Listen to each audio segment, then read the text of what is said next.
हम लोग आज जा रहे हैं मंदिर, पता नहीं दादी दादी की क्या नहीं। चलो देखते हैं। अभी हम लोग इधर खड़े रहेंगे क्योंकि मेरी मम्मी अभी संधि क्या बोलते हैं मुझे पता नहीं। मेरी मम्मी अभी सन्दा कर ली, मतलब चलो बांग्ला बोलते हैं। হ্যালো বলছি, আমার মা সন্ধ্যা দিচ্ছে। তোমরা কেমন আছো? আমি তো ভালো আছি।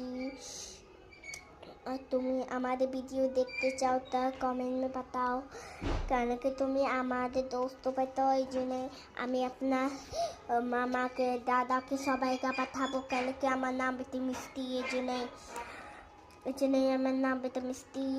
কেন কি আমি এখন দিচ্ছি বাইরে যাবো। আমরা বাইরে যাবো, তবে আমরা তোমাদেরকে बताবো কি আমরা কোথায় আছি কোথায় না। কেন কি ডগ আছে না, আমাকে দেখে বহুত ডর লাগে, এই জন্য আমি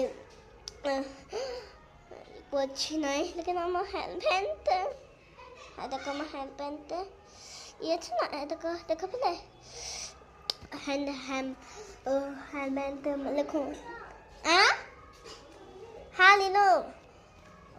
उसके बाद हम বাইরে যাবো, ফের আমরা তোমাদেরকে बताবো কোথায় আছি। मतलब আমরা এখানে আছি, मतलब